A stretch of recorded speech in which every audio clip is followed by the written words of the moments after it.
Hello everyone, I'm Robert Hisee. Most of you will know me, but for you that don't, I'm the UK's #1 unconscious mind therapist. And welcome to the Mindkite podcast. Hi, I'm Robert Hisee and welcome to the Mindkite podcast. And today we have a very, very special guest.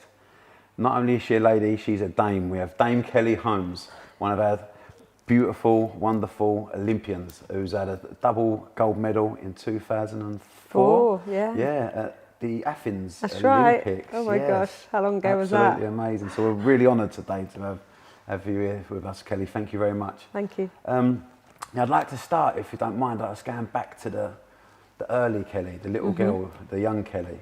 Could you tell us a little bit about yourself when you was growing up, and how did you get into sports? You know, how did you get this vision to focus since you was a kid? I mean, could you tell us a little bit about that? Yep, so I grew up in a village called Hildenborough, where we are right now.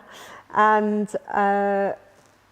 yeah, I mean, I grew up there just as a normal kid, mother. So my mother was from Great Britain, had me when she was 17 years old. So I was kind of just a mixed race kid in the 70s that came down to Kent. And grew up kind of just, I suppose, only really being good at sport. You know, when even at school? Yeah, I was no good at school at all. Like, I remember going to secondary school and I was the child outside this classroom. Like, literally, I was the child outside the classroom. Disruptive, would you but say? you know, when, you know, like the learning they did back then was all very conducive to people that could learn and listen. And, you know, if a French teacher's teaching you and you're talking in French and you have no idea, and the way that you learn isn't just to be spoken to in French, you might need a picture painted or, you know, kind of broken down. And I felt like at that age, like not having an identity, because I was always the naughty kid almost. Even though I was polite and, you know, all of that, I just couldn't learn. So it was my PE teacher actually in school, because growing up here, so how I really got into sport, I wasn't really good as a younger child at sport. I give up on everything.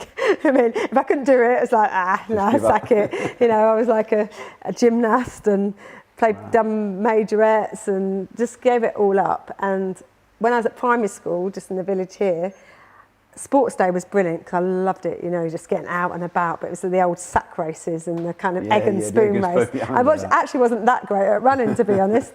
And so when I went to secondary school, the reason why I got into sport was my PE teacher. Do you know, there's sometimes, as you know, in life, one person that can literally get in your soul and really believe in you, you know, kind of look you in the eye, and almost that purpose of them saying you can be good, but if you don't, you know, it's almost like someone believing in me. So my PE teacher, you seem like you remember that very well, like you can feel it. Debbie Page, she's a friend of mine now. Wow, you know, amazing. Because she literally was the only person at school that I felt do you remember actually what she believed said, me. the first sort of words she was saying? Or was Yeah, she told me to get a grip.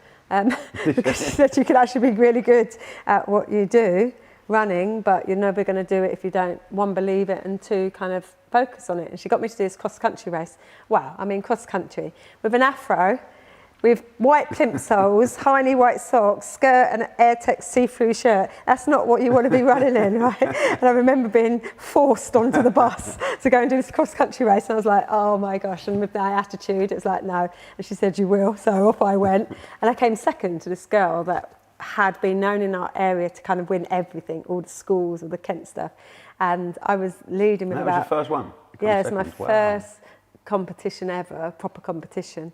And I remember overtaking me with about 30 metres to go and feeling that pit in my stomach of losing. It was the first time that I actually cared about anything. Wow. You know, I think that's a big part of when you like something, you really that care passion, about it, right?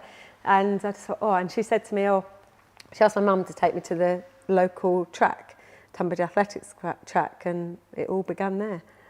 Wow. You know, I think I was active anyway, because I used to bike to school. We didn't have a bus, so I used to bike to school 3 miles, bike to the track, and then bike back, and that was my life. Fit anyway, just not. Even, that was just normal, weren't even. Well, I just liked being fit and active. You know, when I was a kid doing paper rounds from the shop that used to be here, you know, I'd do two loads, you know. I'd run round the first one and get the bike round the second one because it actually added to my training. I love what you just said. I've got to talk that story in about the shop as well, because you said earlier that you used to work in a paper shop in this building. Well, no, so this is the new building. So on this site, there was an old... on this? Yeah, there was an old sweet shop. And I was a paper round girl, and then I worked in the shop when I was 16. Tell you what, that's my first bit of discipline. Don't tell people about this. So I've got a really bad sweet tooth. And it was the old jar sweets, you know. You know, the quarter sweets or whatever it was back then, and the half penny and the 1 penny sweets. And I was just like in my element, you know. Can you imagine being a kid? You just nick everything, all the sweets. You know, you drop a few when you serve on the side just by mistake. You have to eat them. And this woman, Carol, who worked here as well, said to me, right, let's see who can not eat sweets for the longest. Suddenly I'm like, oh my God, right, she's challenged me. 1 whole year. Not one sweet passed my lips for 1 whole year. Wow. That shows discipline, doesn't it? But yeah, so I was an active child, and I think that was it. And I think what made me believe in myself was having somebody else believe in me. Then I watched the Olympic Games. And that what you watched the Olympic Games and that inspired when I was 14. You? Watched the Olympic Games when I was 14. Saw Sebastian Coe win the 1500 metres for Great Britain. And I knew that day I wanted to be Olympic champion. Serious? Yeah, just like... I knew it. I just felt goosebumps, literally, hair, goosebumps. I was at home, in the house, back there, and... I love the fact you said you want to be Olympic champion at that I felt age. it, yeah, I just felt it. It's funny, Eddie Eagle said, when he was about younger, he said he sees someone with the great British tracksuit on, he said, I'd really love to wear that tracksuit for my country, and he'd done exactly that. Yeah. It's just, you know, it shows you where you put your intention is where your destiny lies. So how did it go from then, Kelly? From, you know, going from that child into just, you know, getting into fitness, into the track running, and having that person that believed in you? Because I believe, you know, everyone needs someone in their life to, you know, believe in them, to give them that push, as you said. So what happened when you got into the running? So when you was like 14, 15, because then you went from into the army. So how did that join up from being an athlete into the army? Yeah, so I won my first English schools when I was 13, so a year after, 6 months after doing that cross-country champ. So All England Schools Championships is the biggest thing, you know, for our age group then. So I won that.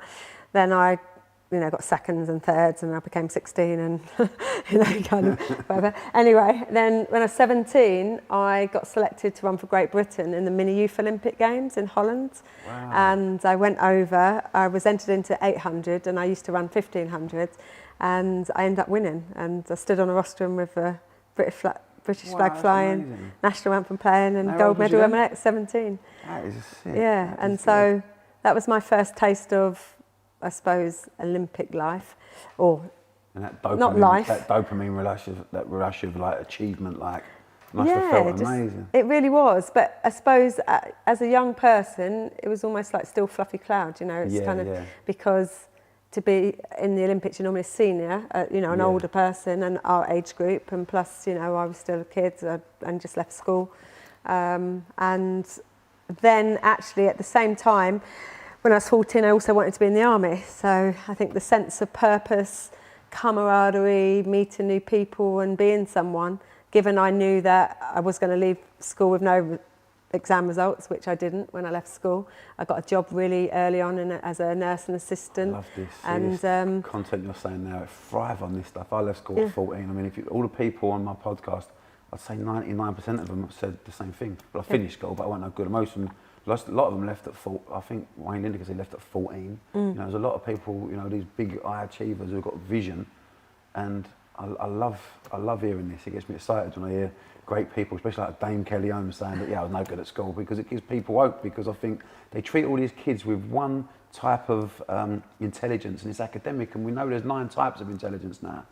And, you know, like David Beckham, for instance, his emotional intelligence is good. That feeling he's got on the touch of a ball. Yeah. You know, there's so many different types, and we judge everyone on one, but it's studies show that 87% of self-made millionaires are dyslexic or dyspraxic, which also new studies prove on brain scans that they have ADHD. So there's people out there with ADHD don't realise they're either dyslexic or dyspraxic, and there's people out there who are dyslexic and dyspraxic don't really realise they have ADHD, because, you know, the help's not out there. So I love this, because I think, you know, I've got ADHD, so growing up, it never existed. I used to think I was thick, I was stupid. Yeah.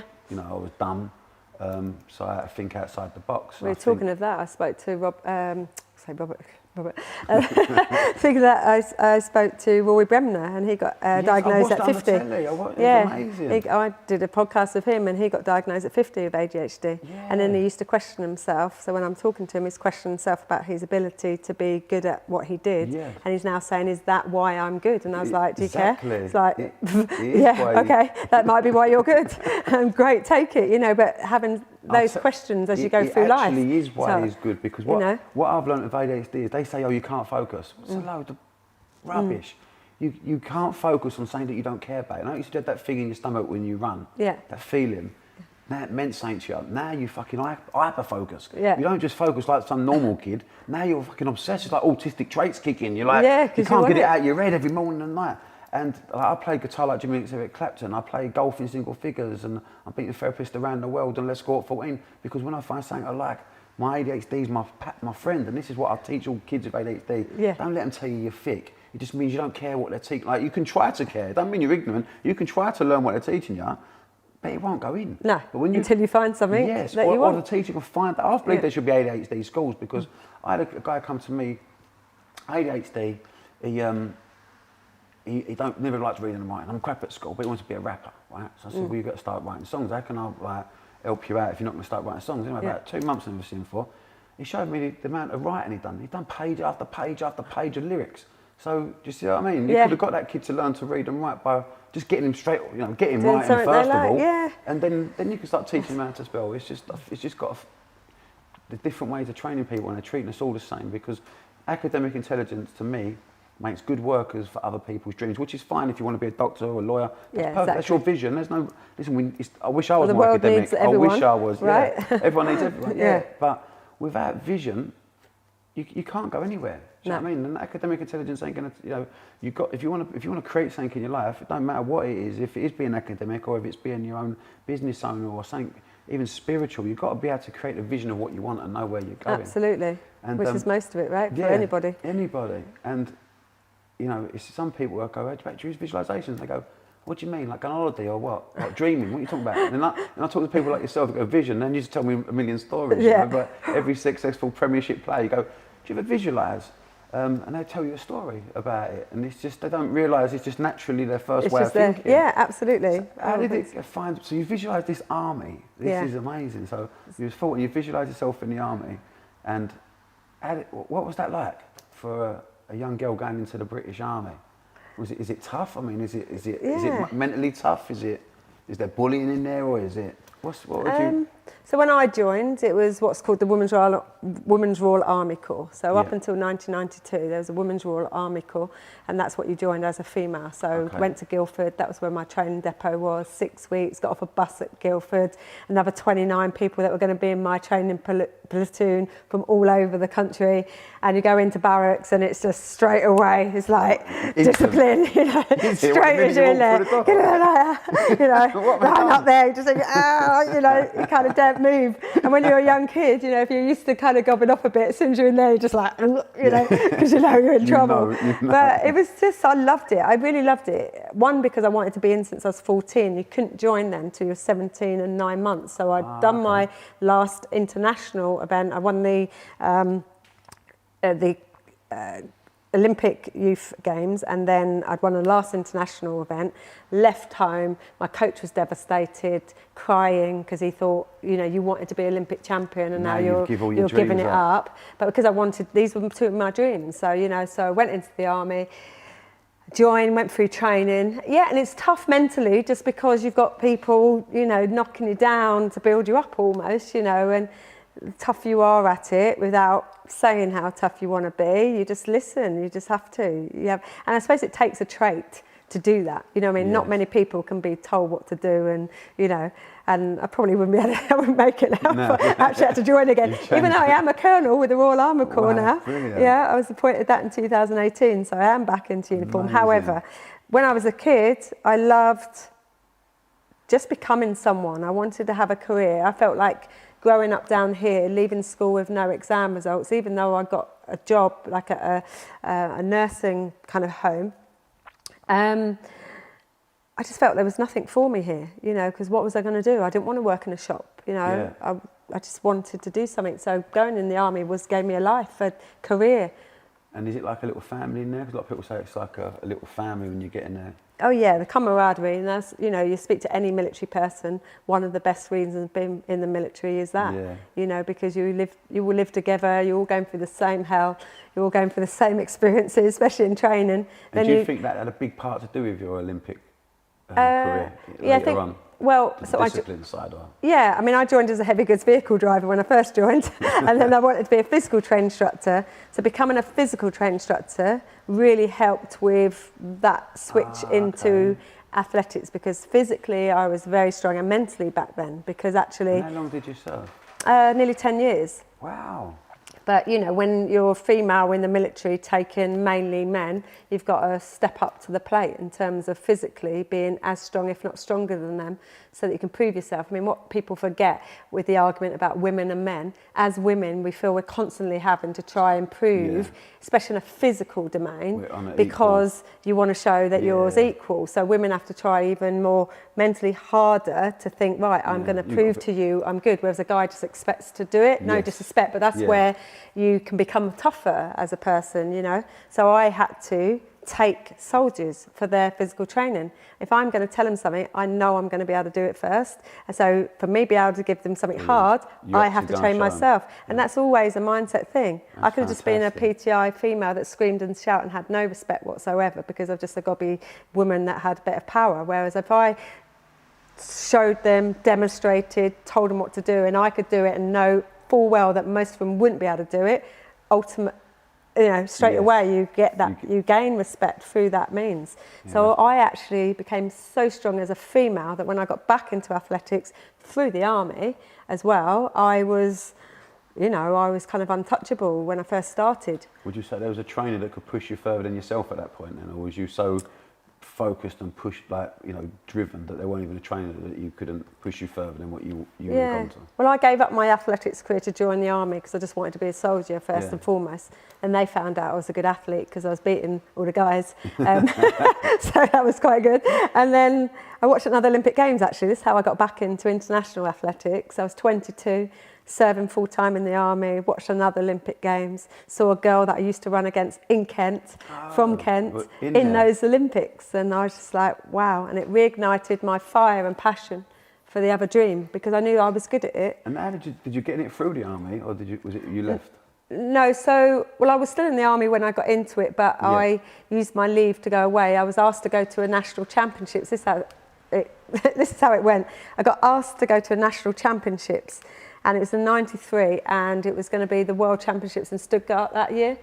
And I was announced on the starting line as Corporal Holmes. No one knew who I was, and always told by this guy is just chase the girls because they're going for the world qualifying time.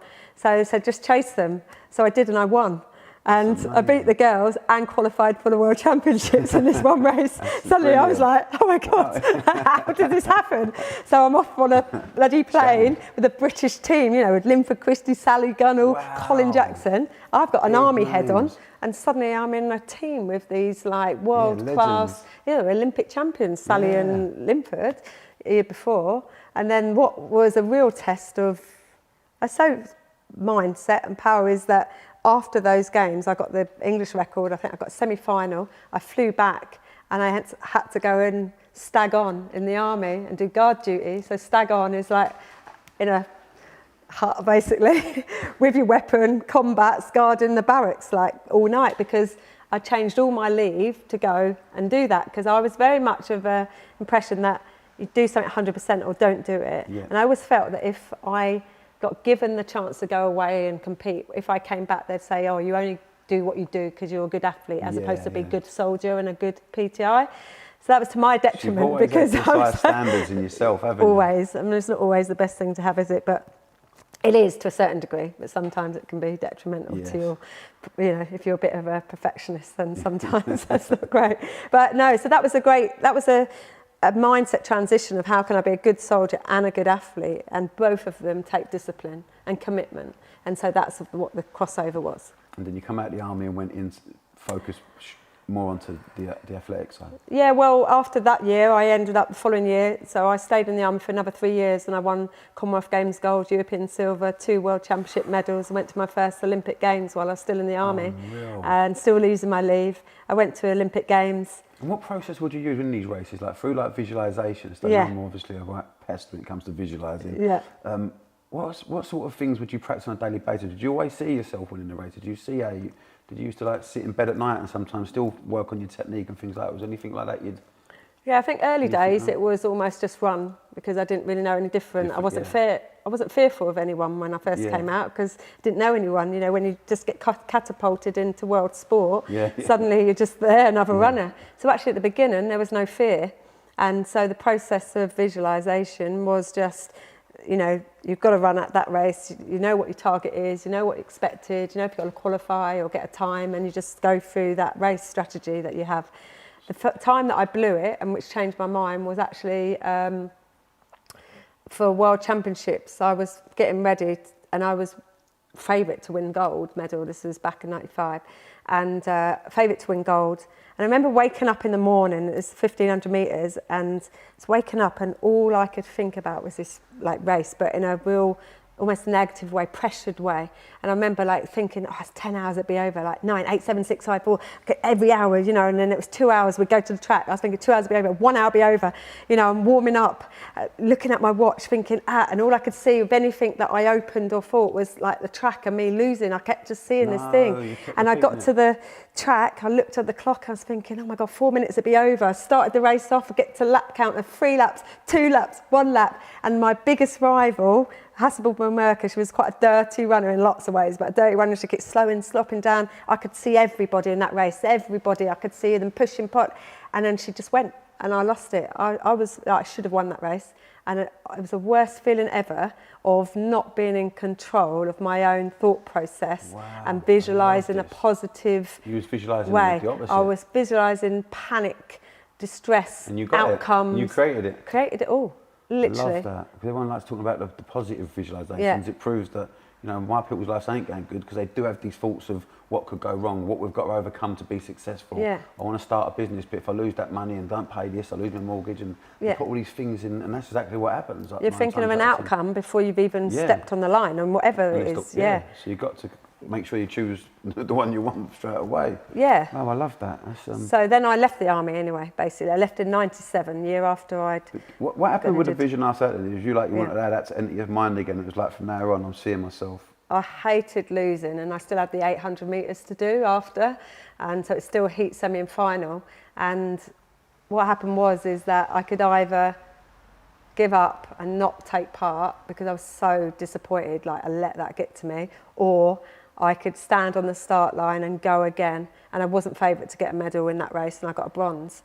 You know, and that bronze was far better than the silver in terms of the achievement. Because I had to change my mind to be ready. I mean, you know, there was tenths of seconds that separated first and third. It wasn't, you know, but and I think that was as a mindset and somebody being able to switch, you know, flick that switch into. You know you've got it in you. You have to be able to sometimes do that, or we fail in life. Yeah, but in life, don't you? If you cannot flick that switch, you will fail, and you could be the best thing that ever happened. Good example, Tyson Fury, when he got knocked out and he got up and come back. It was exactly what it's you were like, saying. Is that the champions always seem to be able to dig that bit deeper, no matter what they're up against. Yeah. They seem to. I'd say that. And then, how was it the Athens, the Olympics? That must have been absolutely... Yeah, completely different. You know, I'd come off of the back of... Was all your friends and family there? No one. No, they didn't travel. No, I didn't want... No, because I remember the only games they came to was Commonwealth Games in Manchester, and all I kept thinking about, are they there? Have they got up there okay? Are they thingies? You know, it's like, luckily I won that one. It didn't affect me too much. But no, so Athens was different. You know, it's the first year in 7 I hadn't had an injury. I'd had 7 years of quite bad injuries and illnesses, and I'd had operations, stomach, I'd had personal things. I had my first breakdown a year before. There's so many things that had happened that in 2004, it was almost like, in my head, nothing else can go wrong. Like, no bad stuff can go any worse than I'd had it. So I had to employ that sort of team around me without really telling them what was happening mentally. I had to get this team to believe in me as much as I believed in myself. And sometimes we always need somebody else that gives us that kind of inner confidence. Because that's an amazing thing, that just before you win the Olympics, a year before, you hit a low point, your first sort of breakdown. How did you manage to get out? What was the process for you out of that? So like, if you'd advise other people when they're down in them dark places where you can't see the light, how did you manage to get through them times? Well, my getting through it was still having that visualization, that dream of being Olympic champion, holding on to the light, you know, instead of letting it go, just keeping hold of it, you know, really. Beautiful. And I think for me it was that if I can go through all of this and not give up now, then I can only go a step better. Forever. You know what I mean? And that's really what was happening at the worst time in my life. I was still holding on to something. I love this. I just see a thing the other day with Conor McGregor saying, what makes a champion is like anyone can visualise when they're in a good emotion, when things are going good. If you've got £1 million in the bank, you can easily visualise a new Mercedes, right? Yeah. But it's when you ain't got nothing and in times of trouble. Yeah. He said, I think the actual words are, in times of trouble, I can still visualise my good outcomes. That's what makes me different. Is that in my hard times, I'm going through the dark patches, I'll still visualise greatness. Yeah. Still, and that's what I think I did. You know, I still visualised myself being Olympic champion, still wanted it.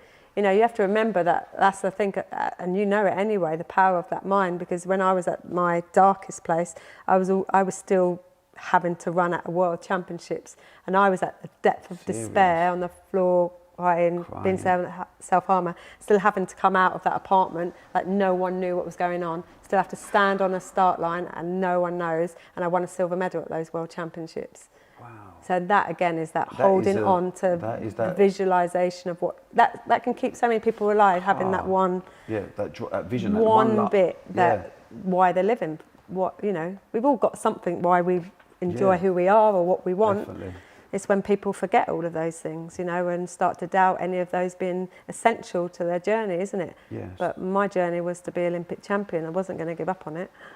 And so when you achieved that, how was that? Must have been like incredible to come through. Yeah. A year ago, you know, that's all that. You must be really proud of yourself. Not, I mean, it must be nice for people to be proud of you, but to look back on your life and think, "Fuck me, I've been through all that, and I've still managed to come out."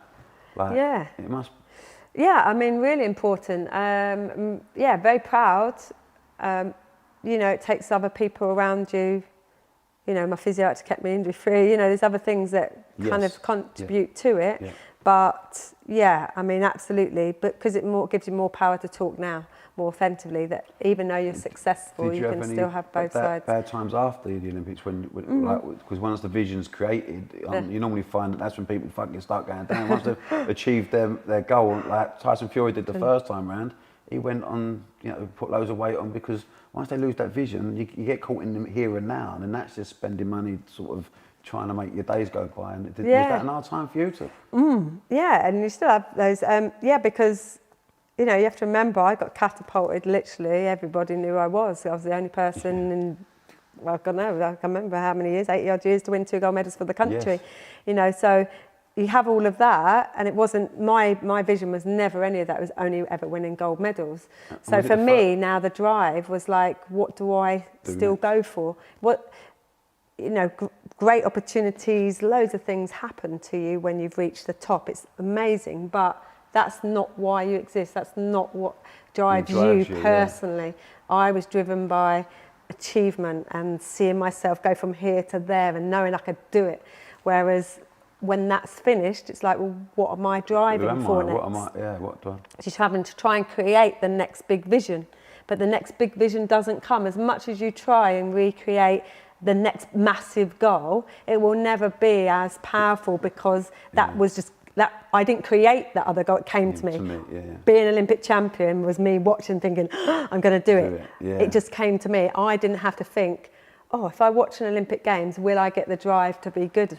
You know, so having to recreate a dream of something is never going to be the same. So you almost feel and doubt yourself, is that fulfilling enough? Are you still achieving? And it's obvious in sport, it's very black and white. Yes. You win, you lose, you get a PB, you don't, you're good, you're not. You know, whereas in life generally, it's judgmental, isn't it? It's people giving you that opening or, you know, giving you a contract, or, you know, you kind of do a great talk, but do you know if you've done a great one unless they feed back to you? Or, you know, it's kind of, so yeah, I went through ups and downs, but I think that's, you know, your mindset changes and you have to then learn how to adapt what you feel about yourself. You know, I've had to learn to think what makes me happy that might not be as big as what I did before, what I enjoy that might give me a sense of achievement but might not be as much. And I still go through it. I still go through that.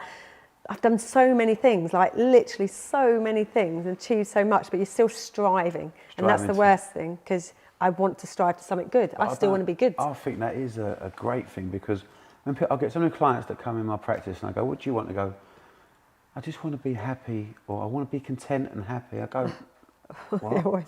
You can't just be happy or content, because, you know, you need, happiness comes from achieving or moving towards something. Even in sometimes a struggle, you're happy because you know you're a bit closer to your goal. And happiness is the effect of your movement. It's not something you can just be. Because I said to someone the other day, I said, if you just sat here happy and you're going, I like cakes, I like chocolate cakes, you go and put them in a straitjacket, wouldn't you? Like, you can't just be happy. You need to have something to be happy for, you know, more than a cake. So that's just temporary. So, you know, it is about creating this vision and moving forward to be happy. So I understand that, you know, I don't ever want to retire because of that same thing. You know, once you retire, your mind's going, oh, I'm packing in to die now. Yeah, exactly. I'm getting ready to die now. I might as well sit on go on holiday. You know, it won't be long now. Sounds like a nice life, but yeah, so that I want to keep going and going and going. All that retirement game's no good. So, you know, it's that moving forward. So, what are your plans now for the future? What's the plans for? Well, still creating things, you know. I like the sense of... So you do a lot for mental health yourself. You're a big advocate for mental health. Yeah, so I basically do global speaking, motivation and inspiration, but obviously mental health's a massive thing in the workplace.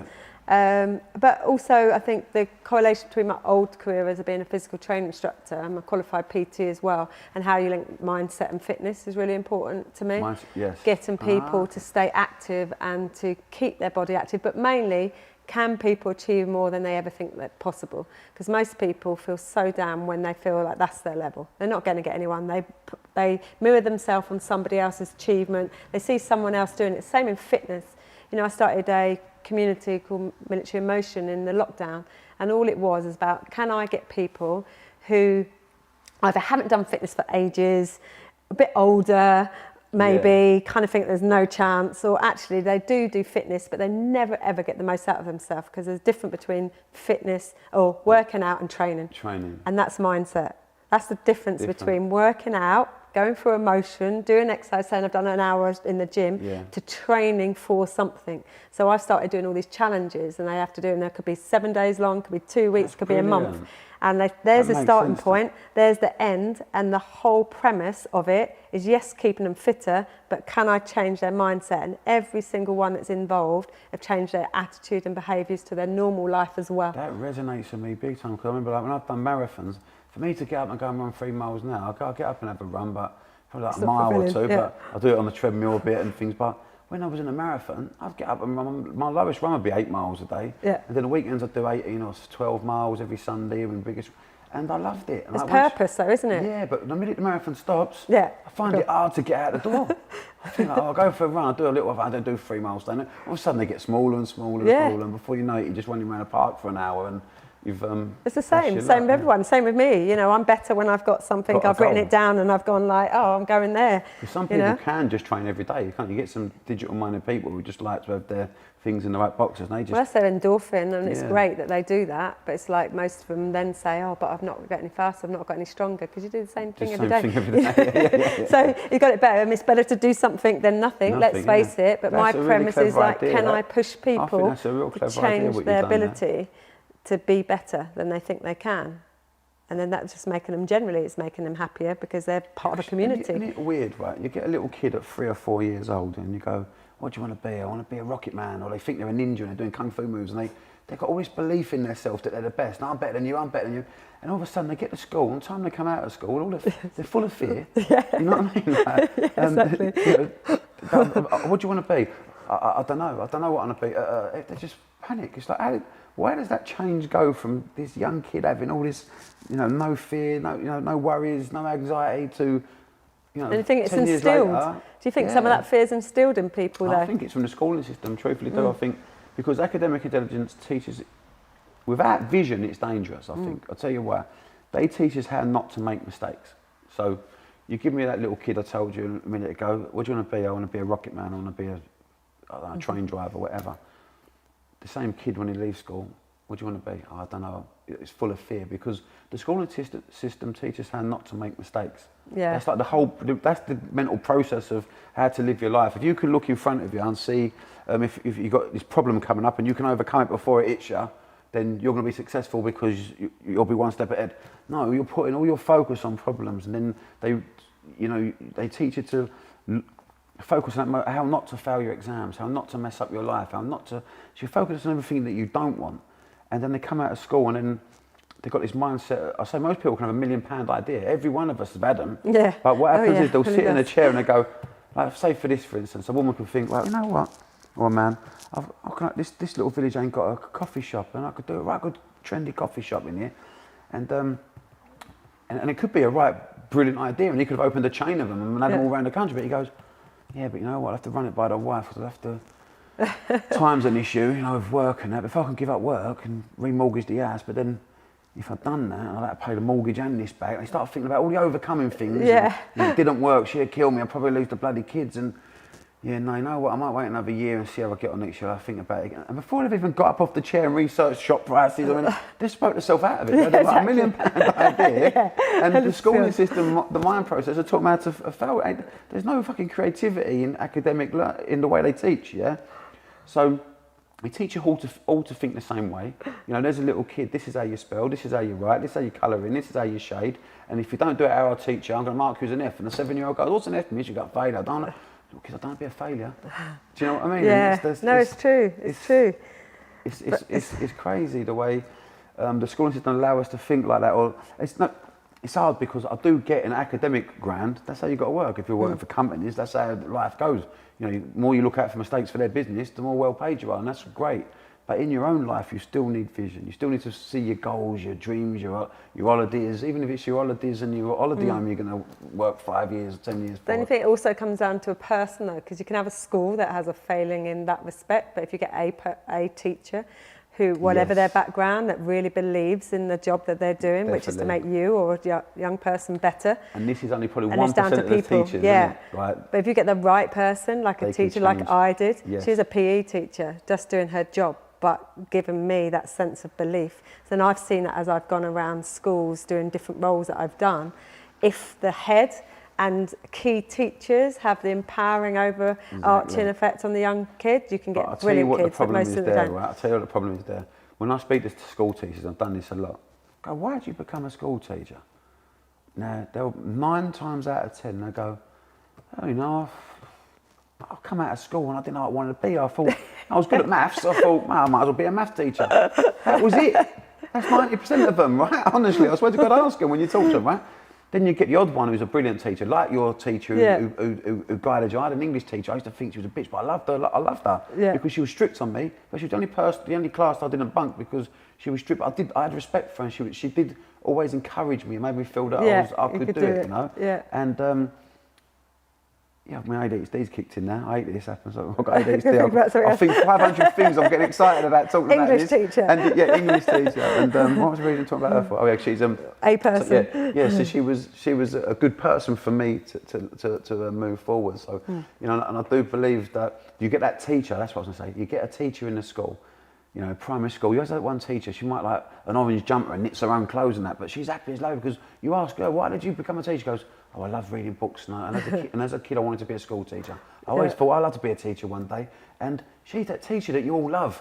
You know what I mean? She would turn a blind eye to something, and she knew how to make you feel that you was part of something, and that you was a grown up even though you weren't. And that's the teacher, the visionary. Yeah. Now, it ain't about money. It's about she's successful. She's living an enriched life, you know what I mean? And doing what she wants to do. Maybe she's fulfilled her life though. Some teachers that are good have fulfilled their life. That's what their destiny. That's their vision. So they're happy to do that. It's ones that maybe aren't really I'm into academic. Oh, I'm good at English. Might go and do it. It's like, come on, get creative. And I wish I'd listened a little bit more, I have to say that. And me. No, I do business, I'm like, damn it. What was maths? Oh. Yeah, but it's a mad old world, isn't it? You know, what's wrong and what's right. It all depends on the person as well. Yeah, I suppose you've got to have, you know, like you have all these different people all over the world that have done extraordinary things, no matter what their background is, and they're the people that we look up to, that create our dreams. Again, you know, Definitely. so if you've got It can sport, it's inspire a you. sports person. You don't look at their education, their background. You don't look at it. You just see an achievement of somebody doing well, and it's a believable fate.